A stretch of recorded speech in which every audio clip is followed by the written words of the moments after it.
Hey, good afternoon, and welcome to another worship Sunday with Remnant Mentality Ministries under the leadership of Angela Hendricks.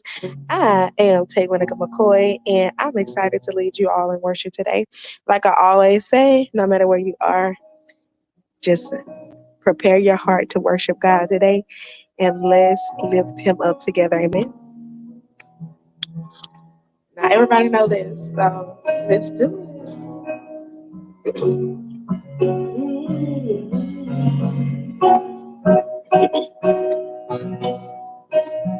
You are my strength,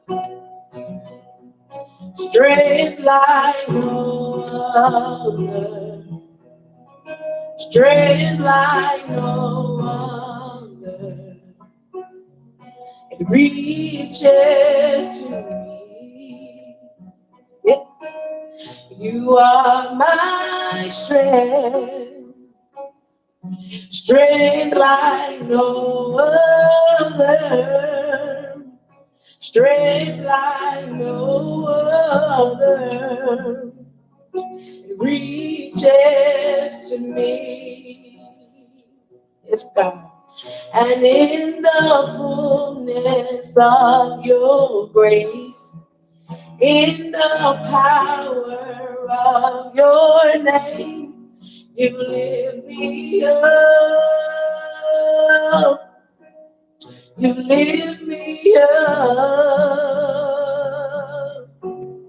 and in the fullness of your grace, in the power of your name, you lift me up.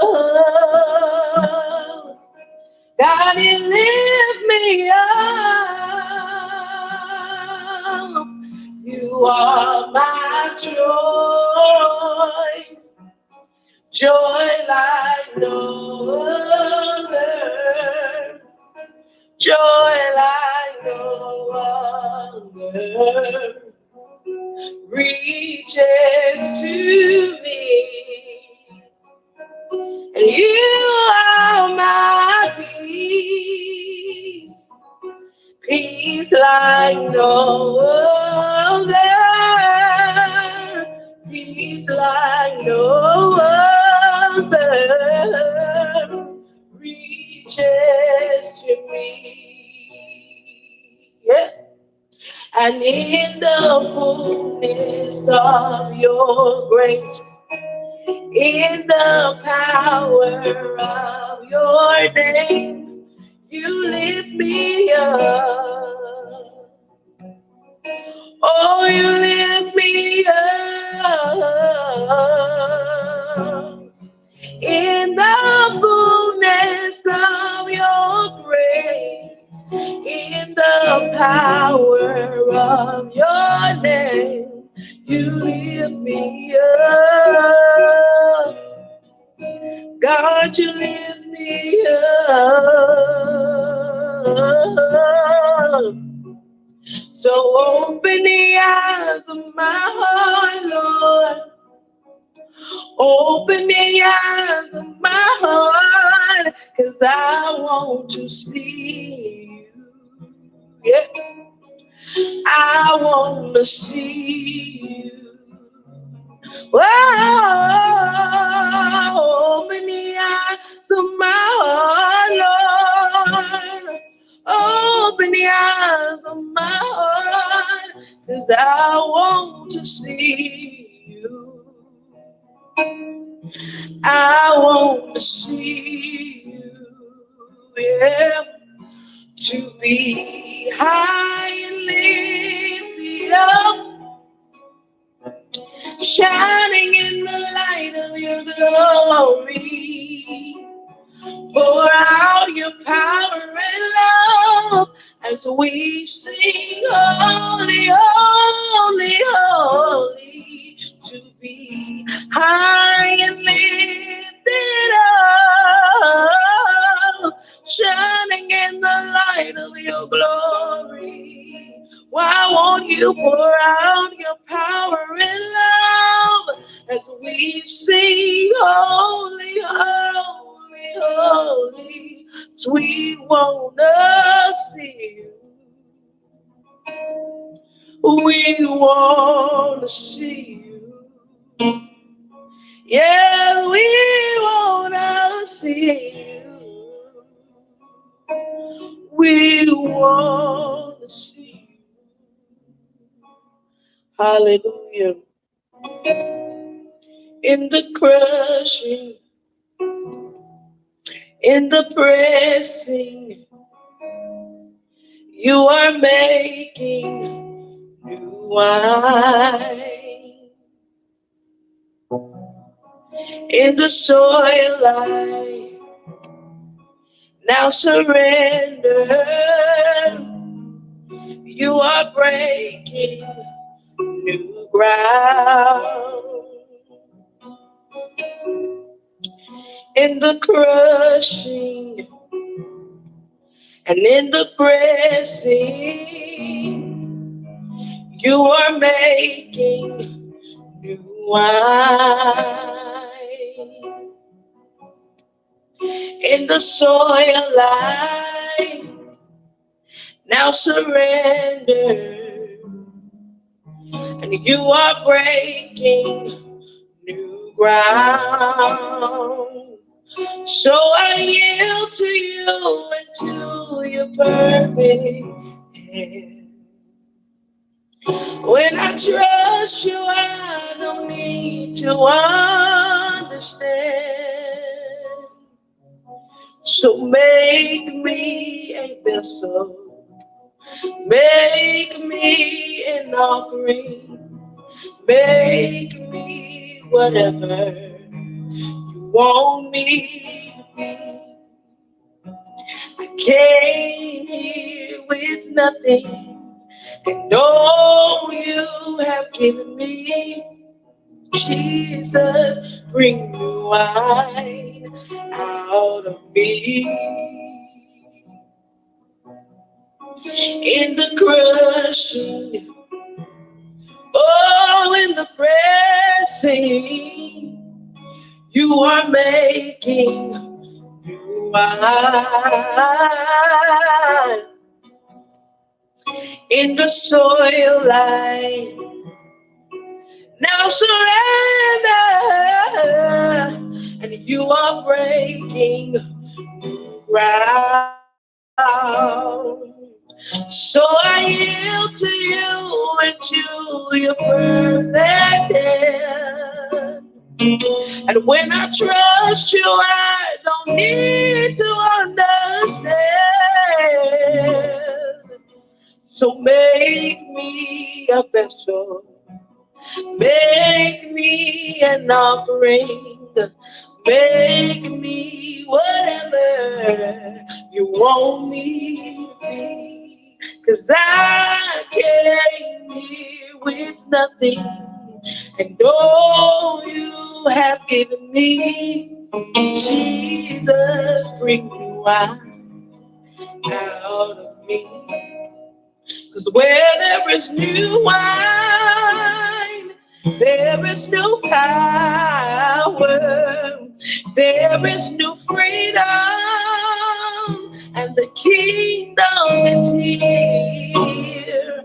I lay down my old flame to carry your new fire today. Today, 'cause where there is new wine, there is new power, there is new freedom, and the kingdom is here. I lay down my old flame to carry your new fire today. Oh, today.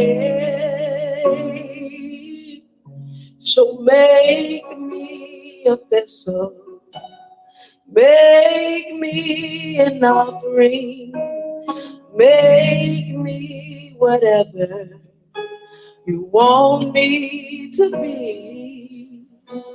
I came here with nothing, But all you have given me, Jesus, bring new wine out of me. Hallelujah. Hello, everybody. Welcome, welcome, welcome. Welcome here to another Sunday with Remnant Mentality Ministries. My name is Pastor Angela Hendricks, and I am the senior leader here at Remnant Mentality Ministries. And y'all, I'm welcoming you right now. Just, Lord, I don't know if y'all could hear, right? The make new wine out of me. In order to make new wine, there has to be a crushing and a pressing, and God has to make new wine out of us. Do y'all hear me? Make me a vessel, Lord. I'm telling you, there's some things that we ask for that we don't even know we're asking for. Oh, there's some stuff that we got going on right now that we didn't even know we asked for. We was like, I didn't ask for this, Lord. Now, come on. This part I didn't ask for, but you did. You did. And so we're going to continue in the same vein, all right, that we were in last week talking about the waiter, all right, the one that serves, the waiter, all right, and us being here because God says that we are waiters. Greetings, everyone. Hello, peace to you as well, Bernard. How you doing? Blessings, blessings, blessings to you. Blessings, Prophetess Anastasia. Y'all come on here. Hello, Trees. How you doing? Vanessa. Hello. How are you doing? Y'all, if y'all have not already, go ahead and like this. All right, hit those hearts. Go ahead and send me a comment. Say hello, y'all. And if you don't mind, go ahead and share. And if you have not already, go ahead and follow us. All right. Follow, subscribe. If you're on YouTube, subscribe. All right. And then make sure you hit that little bell icon till it has that little parenthesis around it, because that means you'll get all the notifications. All right. All the notifications every time we go live. And if you're on Facebook, go ahead and follow us. Go out, hit the follow button, come on back in, all right? Because you need, and make sure your notifications are set, because every single day, somebody here, all right, somebody is live here on Remnant Mentality Ministries. And Remnant Mentality Ministries is here to give you a word, all right, that's going to empower, encourage. We are here to equip the saints of God, all right, and educate. So if we don't do no, hello, Marie, how you doing? Look, y'all, if we don't do nothing else, that's what our mandate is in this earth, and we're going to continue to do just that. So welcome everyone. All right. Welcome, welcome, welcome everybody. All right. Make sure, go ahead. Come on, y'all. Hit the like. Hit the like. It don't cost nothing to hit the like. It don't cost nothing to share it. Somebody needs to hear a word. Somebody needs to be encouraged. Well, never mind. All right. Look, y'all. So we're talking about the waiter. All right. The one that serves. We know that anytime from last time, we know that waiters have certain characteristics that they should have in order for you to be a good waiter or waitress. Hello, Tiffany. How you doing? Hey there, Tussie. That's my cousin, y'all. Hey there, Tussie. Let me tell y'all something. If you get a bad waiter, that whole experience is bad. You're just like, oh my God, here they come, Lord, with this bad attitude. Here they come. Oh my goodness, with everything just out of whack. Everything is just out of whack, and it'll ruin the whole thing if you have a bad waiter. All right, that's how important the waiters are. That's how important the waiters are to the ambiance of the whole facility. All right, and so when God gave me this, He made it to where He says we are waiters. That means we're servants. All right. We are servants. We're waiters. And so we wait on the people. A waiter is somebody that waits on tables. They wait on orders to come. They wait on the people to have an order for the kitchen. And then they take the order from the people to the kitchen. And then when the order is ready, they bring it back to the person. And here you are. This is what was asked for. And they make sure everything is right, because when they bring it to you, they want to make sure everything is right. Okay. This is what they do. So they're known for their hospitality. All right. They're known for their hospitality. And they're known. And if y'all saw the title, it says, God says, smile, smile, smile. All right. Because, and that smile, y'all see it had the little dots in between each letter, because that smile stands for something. It's an acronym for something. And so we're going to get to that here shortly. Hello, Kim. How you doing? And so when we're looking at this, I want us to understand that we have to keep a smile on our face. The waiters, the good ones, they're gonna have a smile on their face. They're not gonna come like, oh, what you want? What you want? Unless that's just the type of atmosphere that you wanted to go into, and you know that restaurant is known for that type of service. But for the most part, you're expecting them to have a smile on their face and happy because you came in there and you're happy. And if they're happy, you're happy, and everybody's doing well, right? Same thing for us. Same thing for us, because we're supposed to always be smiling and engaging and just letting the people know that we're here to serve you. However, I can make you happy. Now, we talked about that because we're catching up from last week and this week, right? And so as we talked about that, God woke me up this week and he said something that blew my mind. He said, so I wrote it down in my sleep. So it's scribble scrabble, right? It's scribble scrabble. But even in the scribble scrabble, I could read it. And this is what I wanted to talk about, because there's a side of waiting. There's a side of waiting that's not so glamorous, right? And I was just talking to somebody the other day, and they were saying that somebody was telling them how they worked at one of the most expensive restaurants in the city and blah, blah, blah, blah, blah, all that good stuff. And you know, we kind of laughed about it. But at the same time, it resonated in my spirit because of what God said to me. And so as I'm listening about them working in the most expensive, you know, place, and, you know, me and that person was talking and they were saying, yeah, they say they work at the most expensive restaurant and blah, blah, blah, blah. And I was thinking to myself, it's just like the waiter, right? What God said to me. So it triggered that, because the waiters, most of them work in a place that they can't even afford to eat at normally. Most waiters and waitresses work in places that they can't even afford to eat at, can't afford to shop, can't afford to be in much longer, you know, come in and do anything else other than to serve. That's all I can do is serve, because I can't even afford to eat here. What you getting, I can't get that right now. You know, my salary don't afford me to be able to afford what it is that you're eating. One meal that you're eating probably is my day's salary. And so these are the things that we don't always look at, right? So we go to these nice places and we're looking at, you know, all the nice stuff that's going on, and it's so expensive. Everything is so exquisite and we're like so excited. And then the person that's waiting on our table, we give them a hard time, but we're the ones that's sitting down and enjoying and able to afford what it is we're getting ready to get. But here they are, they have to serve and smell the food while they're serving it to us, and they can't even afford to eat. Their stomach is growling while we're getting our bellies full with what they're serving us. You're saying, okay, Angela, where are you going with this? This is what God said. He said, be willing to give what you still need or don't have yet. Ooh, be willing to give what you still need or don't have yet. As a servant of the Most High God, we're going to find ourselves in position as the waiter, serving people things that we can't afford ourselves. We don't even have it, but I'm giving it to you. I don't even have it, but I'm praying and birthing it forth for you. I can't fathom it in my life, but I'm sitting here birthing it forth because heaven says you should have it, and I got to give it to you, but I can't see it for myself. Look here. I need you to understand some things about yourself, about this walk. Yeah, come on, Prophetess Anastasia. You understanding now what it is that God said, right? You're understanding that there's some things that I might see and I might be able to serve up, but I won't ever be able to touch it, or it's not my season to be able to walk in it just yet. But I'm praying and birthing it out for somebody else. I'm watching it unfold before my very eyes, but I got to keep on serving. I got to keep on waiting.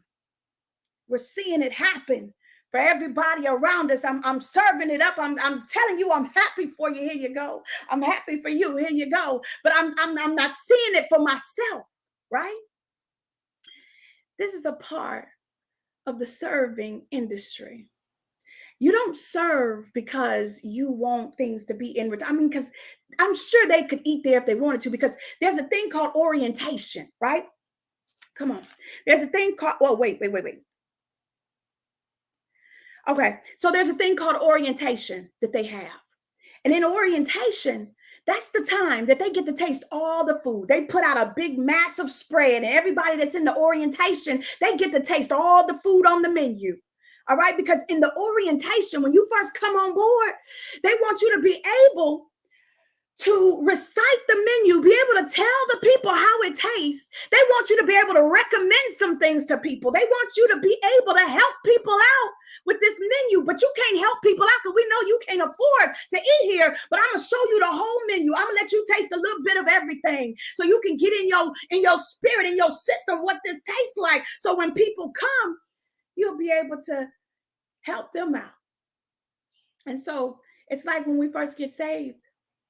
We sitting here, and now when we first got saved, I know y'all remember this. When you first get saved, it's like the whole world opens up. And you're just like, oh, wow. And all these good things start happening, and everything seems to be going your way. And then eventually, stuff starts to slow down. You're just like, well, hold on. I thought I was favored. And now so-and-so going before me, but I just been, you see what I'm saying? Like, this is how it is. Orientation came. Orientation. All right. And you're saying, but wait a minute. I didn't join in it. I just said yes to God. When you said yes to God, you became a servant. When you said yes to God, you laid down any and everything that looks like you, any and everything that sounds like you. You were supposed to lay it down. The Bible tells us to die to our flesh daily. It tells us to pick up our cross daily, crucify our flesh daily. So when you picked up this cross, when you said yes, you became a servant. This type of service is not for the faint of heart. This type of service is not for the ones that want to have all the accolades, and it's not for the one that sits here and think that everything should be given to them, but it's for the ones that are going to endure to the end. The race is not given to the swift, but to the one that endureth to the end. That's a servant. Because you come in here, you reaped all the benefits. Because if you just wanted to go into this restaurant, and I've always wanted to eat at this restaurant, but I've never been able to afford it, so I'm going to get a job here. And once I go through orientation, I'll be able to taste everything, and then I leave. Who does that? Who goes through all that just to taste it and leave? The Bible tells us to taste and see that the Lord is good, and he is good. He's good. He is so good that when it comes down to this, we can't just taste it and say, okay, well, I quit now that I understand what it's about. I'm gonna quit because I tasted all the food. I just wanted to be a part to say I was. You can't just come in here and take up a title and not think that there's nothing that comes along with it. All right? Because something comes along with this title of believer. Something comes along with this title of Christian. But a lot of us don't want to take up the mantle. We don't want to take up the cross. We don't want to kill this flesh. Because in order for us to be like him, we've got to serve. We've got to serve. And we've got to do it with a smile. We've got to do it with a smile. We talked about the bitterness and stuff last week. Come on now, Miss Lana. I'm telling you, come on. Hey there, Apostle. I'm trying to break this down, right? So we have to do it with a smile. Hello, Apostle Manuel. How you doing? He is good all the time. I'm telling you, you can't afford to go back. You can't afford to go back, Prophetess Anastasia. You can't. None of us can. But what I'm telling you is, it is that season of orientation that we go through, and we say everything is so good, it's so great. I don't know how I wasn't here before. And then all of a sudden, things aren't going the way that we feel like they should go, and we just go back. Because this isn't for the faint of heart. That's it. That's it. You have to everything in the beginning. Bernard, thank you, because it has to be broke down to the studs sometimes. You can't use none of the old stuff. Remodeling means everything has to be gutted out. Everything that looks like us, sounds like us, talks like us, walk like us has to be gutted out. We can't afford to keep it. And so in this process, all right, there are going to be things that come that God says, pray for this person that they have X, Y, and Z. You're going to pray and you're going to see it happen. You're just like, but God, I've been praying. I've been praying for that. I've been needing that. I do it with a smile. God says, smile. Do it with a smile. God says, smile. The thing that I'm getting at here is that there are always going to be things on the table if you are a true servant of God that you're like, look, I don't even have that. I'm missing that. I'm missing it. And we can't have it until God releases it to us. It's not that we won't ever get it, because Paul, let me tell you something. Paul was a mighty man of God. The Bible talks about in Acts how he went about healing people. There were miracle signs and wonders that followed Paul. Miracle signs and wonders. He was healing.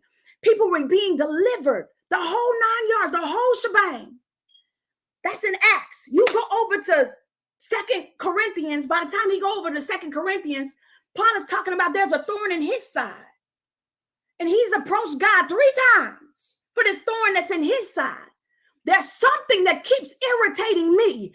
There's something that keeps me held back. There's something that is pricking me, God, and I don't understand why I'm the one that's got to preach and pray and prophesy. And I've got to be the one that keeps a smile on my face when these people continue to persecute me. But I got to keep a smile on my face and keep handing them what it is that I know I need. My stomach growling, but I got to hand you your food without drooling all over it. I got to hand you what God says, hand you without thinking about myself, because everything I need, God has it. See, that's the thing. We don't believe that God has everything that we need. If we believe God has everything we need, we wouldn't worry about what we're serving to somebody else. We would be happy servants, coming to work, smiling all the time, happy to serve.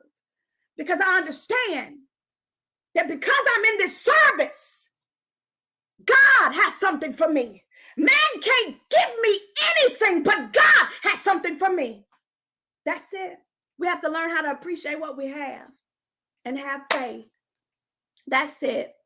Come on now. Look, I'm just I'm teaching this thing because I need us to understand that when we're serving, there's levels of this. There are levels, and we have to serve with a smile on our face. We can't sit here and think that we're going to continue to do this job, and it's a thankless job, because at the end of the day, when you get ready to leave that table, and that waiter or that waitress comes back out and they see food everywhere, all over the table, smeared. And there are some people that will have the audacity. And look, if you've never worked in a service job, bless your heart. God has anointed you for such a time as I don't know what. But if you've ever worked in the service industry, there will be people who don't care that this is your job, this is what you do. They don't care, and they will make it worse. They will make it hard. They'll take ketchup and write all over the table, telling you to get a job. And when they were supposed to leave a tip, they'll put 1 cent on there when you done worked your tail off for this table. They done had you going back and forth to the kitchen. Oh, can you get me an extra this? Can you get me extra that? You even went and told the cook me an extra piece of meat so I can chop it up, because the person said they didn't get enough meat. So I'm giving you extra. And at the end of the night, when I go back to the table, when you done picked up and left, when it's all said and done, you done left notes. Get a real job. Oh, God. Hallelujah. Come in. I don't know if y'all feeling this like I'm feeling this, because I'm trying to break it down in the natural, but spiritually, this is what we go through as servants of God. Because at the end of the night, when it's all said and done, people telling you, get a real job. People telling you, you're not worth nothing. Everything you did is your reasonable service. And I'm telling you, it is. It is your reasonable service. We signed up for this. We signed up for this. Nobody told us what to look for, though. You know, like, if we'd have got the list, we'd been like, let me see here. Nope, I don't think I can do that. Nope, I'm not going to be able to do that. Suffer. No, can't do that one. Be broke, baby, no. I think that if we'd have read some stuff coming into this journey, a lot of us wouldn't be here right now. If we'd have read the fine print of it all. Nobody teaches that. Nobody wants to teach. I'm telling you, remnant mentality is not here to hype you up.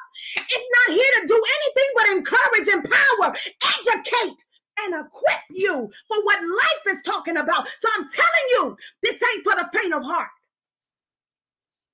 This kind of service is not for the faint of heart. It's a thankless job.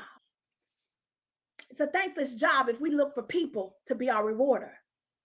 It's a thankless job when we look to people to be our rewarder. But let me tell you, we're going over here to Mark chapter 10. Go to Mark chapter 10, and we're starting at verse 35. Let me just read down through here because we know that Jesus Christ had the criteria. He said what it was. We do. Look, we do. We treat God. Ah, that's it. You know what you signed up for. You do. Nurses, any service industry that you're in, any service industry that you're in, you signed up for this. And we know that this is what we signed up for. And we signed up for it from the moment that we said yes. The moment we said yes. And Bernard, you're absolutely right. We act like he's a waiter. And we act like ungrateful servants, customers. We do, ungrateful. We're ungrateful because we don't understand. And see, somebody who's never worked in that, they're the ones that will write the nasty notes. Somebody who's never stepped foot in the shoes of a servant will write the nasty notes. Somebody who doesn't understand what it takes, to put on this smile. Somebody that doesn't understand. They the ones that leave the nasty notes. They the ones that make you feel like you need to be doing something else. You this and you that, and no, I'm sorry. That's not it. This job right here can be thankless unless we understand who is the rewarder.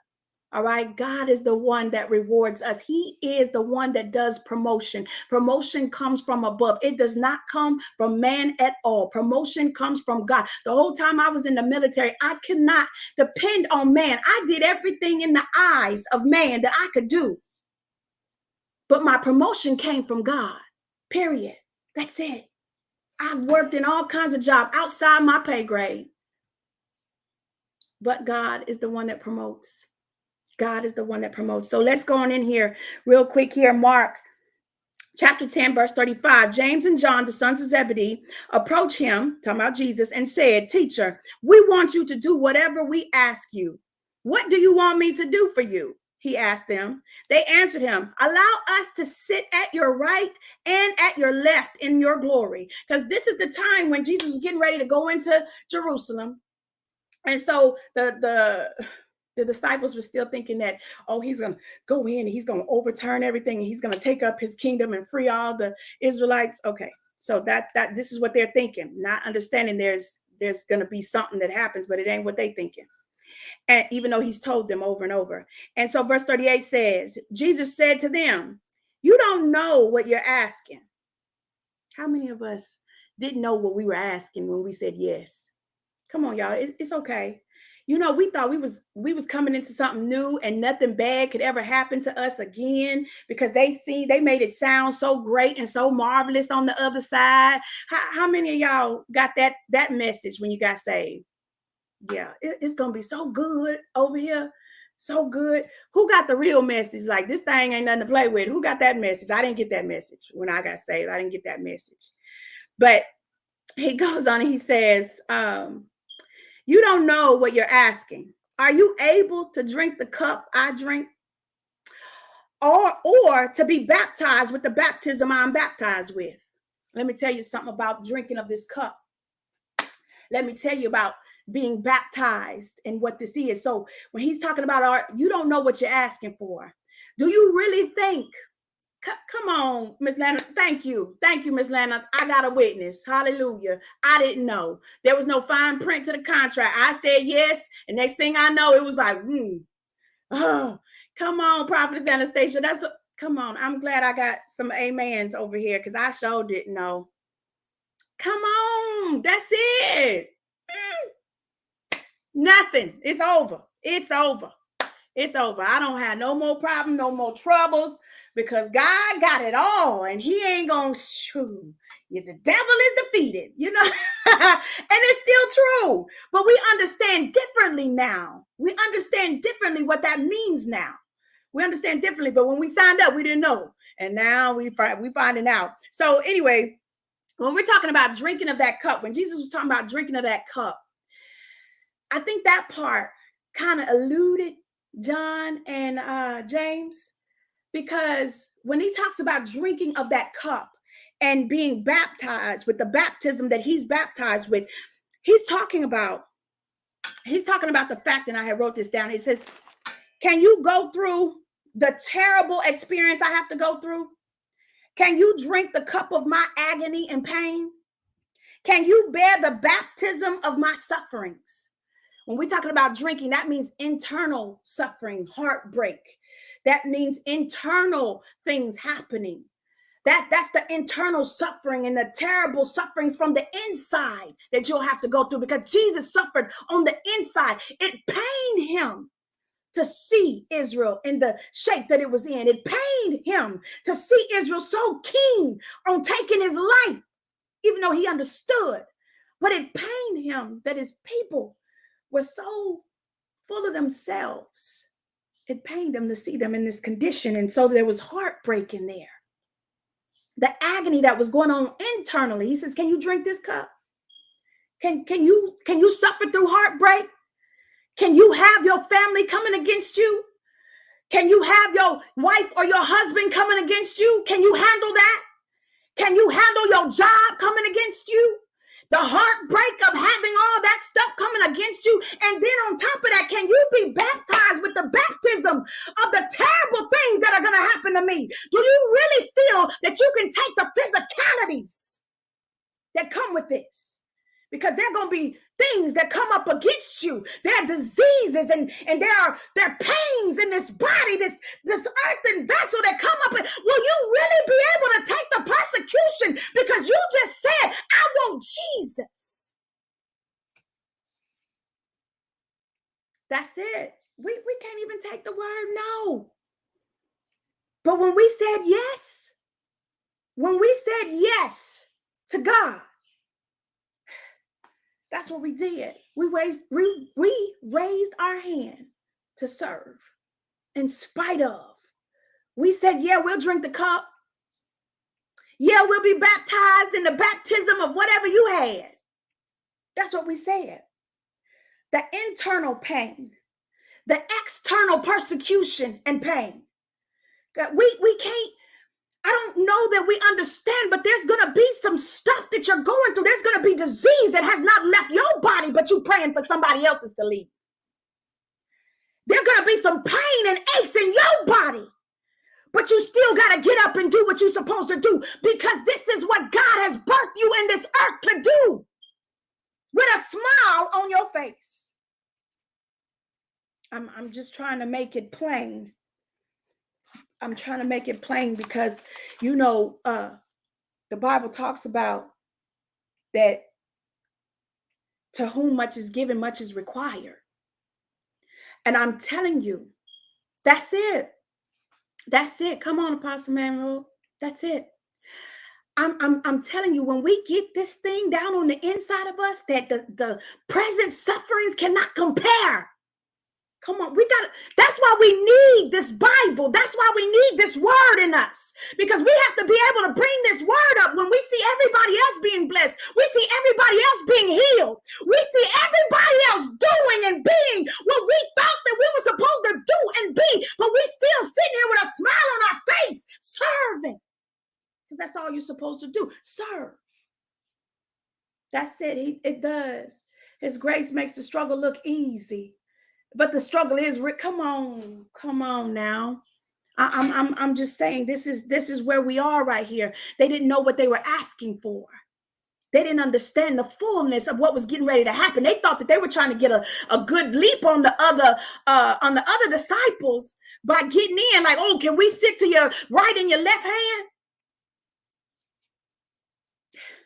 They thought that they were going to be in power with Jesus, in power with him. And we are, but it looks different because the persecution that comes with this. And so what was their answer? We are able, they told him, verse 39. Jesus said to them, you will drink the cup I drink, and you will be baptized with the baptism I am baptized with. He told them straight up. If they'd have understood what Jesus was saying right there in that point, they'd have been like, whoa, hold on, Jesus. Something just came to me. You talking about we gonna suffer, like you getting ready to suffer? That what you talking about? Because if that's what you're talking about, that's not what we wanted. We don't want that part, because we would do that. We don't know that serving takes something. These, and I'm saying these things, and I pray that no matter where y'all go, when y'all see somebody in the service industry, be nice. You don't know what kind of day they having. Be nice, because we in the service industry. So how we gonna go over there and give them hell on their job when we going through hell on our job? So we gonna give them hell on their job. If anything, we should come in there with so much peace that everything that's built up in them starts to break down, because we showing forth God. Come on, service is the reason we are saved. We are saved to serve. Come on, that's it. That's the whole point of this message. Yeah. Yeah, some of us would have did the same thing. Yeah, me. So here it is. It says, you will. Verse 40 says, but to sit at my right hand or left hand is not mine to give. Instead, it is for those for whom it has been prepared. That just goes to show us there's hierarchy in this thing. There's hierarchy, right? When the 10 disciples heard this, they began to be indignant with James and John. Hello there, Miss Deborah. How you doing? When the 10 disciples heard this, they began to be indignant with James and John. Jesus called them over and said to them, you know that those who are regarded as rulers of the Gentiles lord it over them. Okay, they lord it over them. Those that have been put in place, they try to lord it over them, right? And those in high positions act as tyrants over them. But it is not so among you. On the contrary, whoever wants to become great among you, you will be your servant. And whosoever wants to be first among you will be a slave to all. Y'all hear that? A slave to all. Even further than a servant, a slave. A slave has no rights. The only right you have, well, no, you ain't even got a right to wake up. They wake you up. They tell you when to wake up, how to wake up, where to go, how to do it. You have no rights as a slave. No rights. You got the right to remain silent. That's it. Because it just be silent. Because see, the thing is that when we signed up for this, we signed up that others would be blessed, because God is using us. He's coming through us. He's coming through us. So what the people see is God's hands, feet, God's mouthpieces, his eyes, his ears. They're in the earth. That's it. That's it. If you don't understand that, the higher in rank you go, the more service you have to provide. You're thinking, well, how is that? Because the more higher I go in rank, or the higher in position, I should be able to rest. You don't rest. The higher you go, there's no rest. There's no rest. You are able, now you have more people that you have to tend to. The higher you go, the more you go, there are more people you have to tend to. There are more people that you're responsible for. And the more people you're responsible, that's just like having a child. And once you have that child, that's one person that you're responsible for. You have another child, that's two people you're responsible for. You have another, that's 3, 4, 5, 6 people you're responsible for, right? The more responsibility that you have, even the little bit of responsibility, even if there's just one, you have to change everything. You can't have the same outlook you had before, because it's no longer about you. So the moment you became saved, it's no longer about you. You have birthed forth. God has impregnated you with something. And you've got to birth it out of you. So that means you've got to come into a whole nother posture of serving. A whole nother posture of serving. See, people don't get it because you don't understand what love is. And we'll get to that next week. But I'm telling you here, this portion of serving that we have to do, and we have to do it with a smile on our face. The moment that you said yes, you were impregnated. You were impregnated with every gift, every talent, Everything was already there, but now it's been unlocked and it begins to slowly come and birth out of you. As you serve, God can trust you with a little more of the things being birthed out of you. But until you get into a servant's position, until you stop being so selfish and you come and I just want to absorb all the word for myself, I ain't got to give it to nobody. I'm just going to absorb all the word for myself and not give it to nobody else. You're missing the point. Missing the point that God has put us here to serve and serve only. We were saved to serve.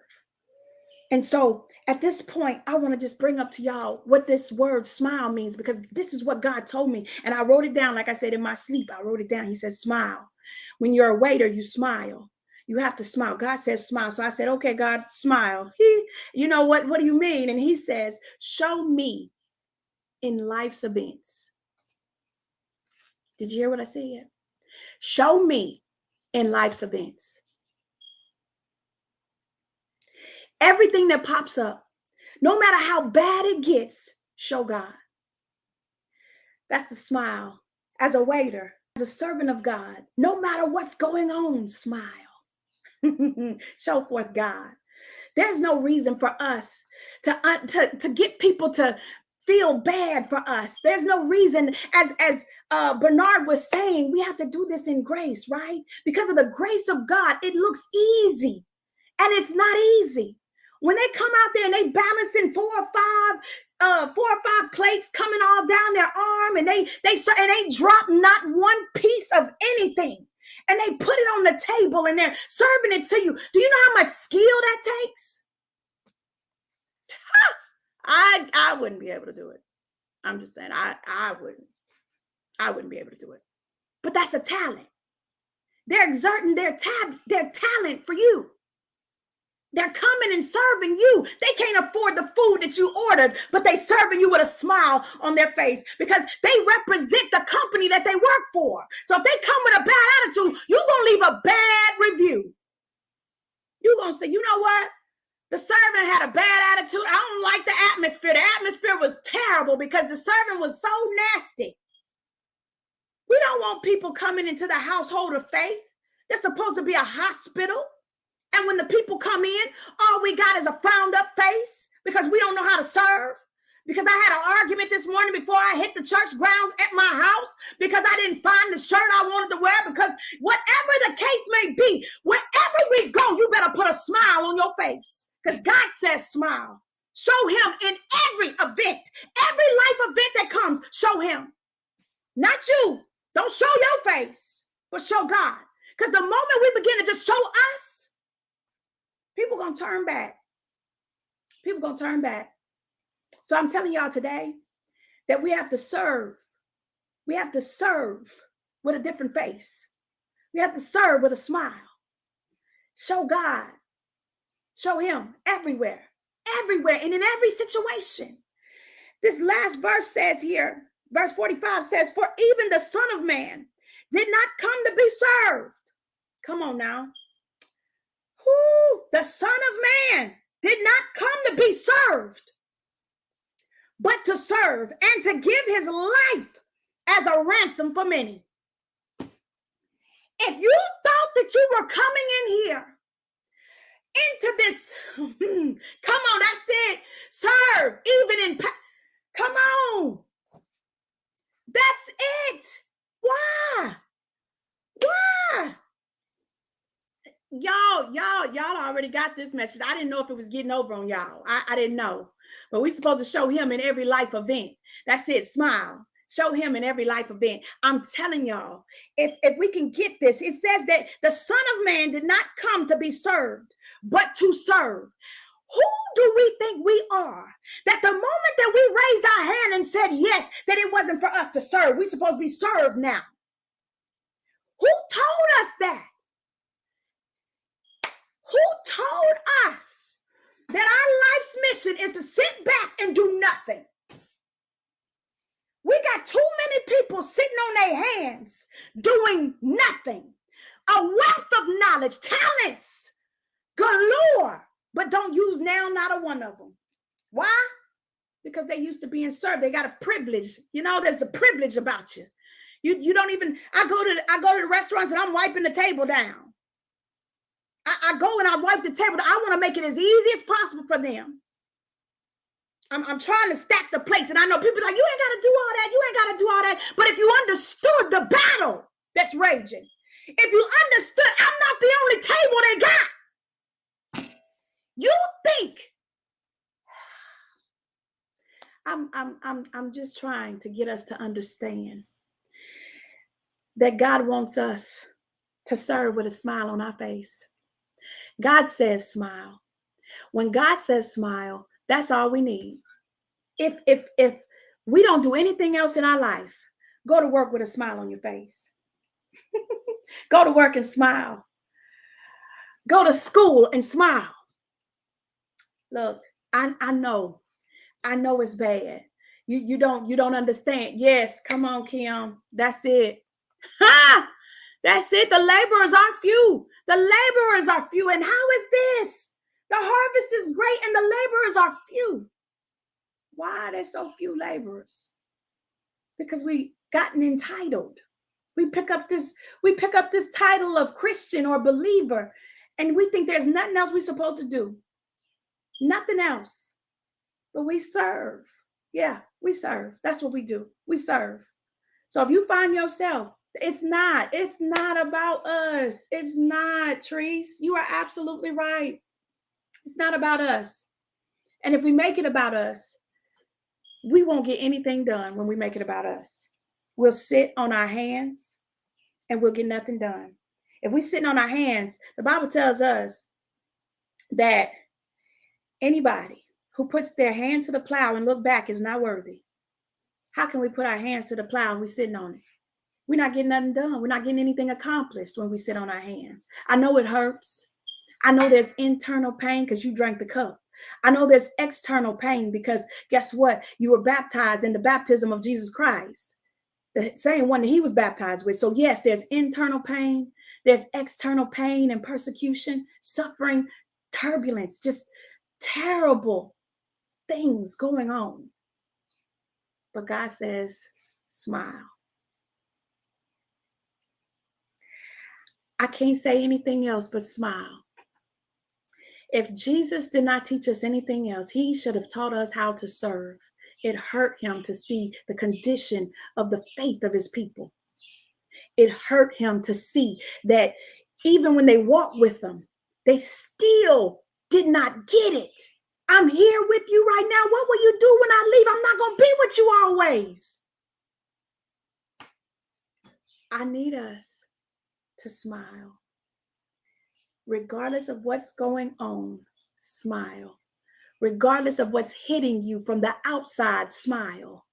Regardless of what's going on internally, the broken heart, the mind that don't want to quite work as right as it could, but when it is clicking, you better go. I'm telling you, whatever it is, smile. That's what God is saying, smile. And watch him show up. Watch him show up. He does the heavy lifting. We don't. He does the heavy lifting. We just got to show up like we finna fight. You know, he's like that big brother, that big sister that won't let nothing happen to you. Somebody picking on you and you go to the playground and you be like, oh, you know, I'm going to tell my big brother, I'm going to tell my big sister. And they say, well, meet me after school. And you meet them after school like you bad because you already know you got a big brother, big sister that ain't going to let nothing touch you. Nothing hit you, baby, please come with your best shot. What you got? You talking cash money, poo now. Ha! Because you already know they behind me. And this ain't what you want. This one right here, if I let this one loose. Come on. Thank you, Miss Lena. Blessings to you. Blessings to you. Have a good one. I'm telling you. Look, y'all. Yes. What we sow, we will have to reap. That is there is a definite law of reaping and sowing. Definitely. But at the same time, know that you do it with a smile on your face. Whatever you're reaping at this point in time, do it with a smile on your face. Whatever's happening, do it with a smile. Whatever's going on, do it with a smile. Because God says smile. Y'all, that's all I have. That is all I have for you. There's no, I told y'all we still in the waiter series, because we all need to learn how to wait on God. We need to learn how to wait for God's people. Wait on them. We don't have any patience anymore. Everything rubs us the wrong way. We quick to put them down. We quick to say we done. Mm-mm. The ones that wait the tables for us, those that are in the service industry, understand and know that they're going to have people that come in there with an attitude. I know I'm going to have somebody to come up against me. I already know it. I already know it, because the Bible tells me. Jesus said it. You willing to drink this cup and be baptized with the baptism that I'm going to be baptized with? Yeah. So we got to find ourselves with a smile. We do. We have to, no matter what's happening, we have to press forward in Him, and we have to show Him in any and every life event that we have, because we can't continue to not have God show forth in us and through us, because once this all boils down, we have nothing. We have nothing but God. This earth and the things that we acquire in this earth can all be lost overnight. We see the economy right now. Everything that we have can be lost overnight. Banks go upside down. You wake up and your bank don't exist anymore. Everything you own is in that bank. What are you going to do? Yeah. Will you still trust God? You wake up, eviction notice. When you wake up, foreclosure. When you wake up, your car gone. Will you still trust God? Will you smile? Will you continue to serve? Pain in your body, the diagnosis isn't good. Will you still smile? Y'all, we got to really think about this thing, because we said yes. I guess this message isn't for the ones that aren't saved so much, but as for the ones that are saved, and the ones that aren't saved, know that this walk is not for the faint of heart. It's not. Know that the way that we walk and it looks so good, that's why you want to come over here and it looks so good, is because God has orchestrated it. He's orchestrated it. That's why it looks so good. If you knew deep down what was really going on with over half of these people, you wouldn't give them no trouble. You wouldn't give them no trouble. But to God be the glory. Y'all, that's all I have. Thank you for coming out to Remnant Mentality Ministries. My name is Pastor Angela Hendricks, and we welcome you here. All right. This is where Remnant Mentality is, where we are equipping the saints. We're encouraging, we're empowering, and we're educating. All right. This is what we do on a daily basis. There's somebody here. All right. There is a video loaded daily. There's somebody here daily to give you the word. Somebody is going to bring one of those E's to you. Somebody is going to, because that is what God has mandated us to do in this season. And I pray you're getting something out of this, because we got too many people that are in leadership that are weary. We got too many people who are walking this walk and who are weary in walking this walk, and they feel like I'd rather go back. But we have to continue to press into God. Press in, because the reward is so much bigger than what it is that we see or hear right now. Come on. Thank you, Bernard. And blessings to you. Y'all, I am here every Sunday between 2:30 and 3 Central Standard Time. All right. 2:30 and 3 Central Standard Time. In between those times, I go live right here every Sunday. All right. And then every day that somebody else is on, they'll tell you what time that they go live on their particular day. All right. So until next time, y'all. Bye.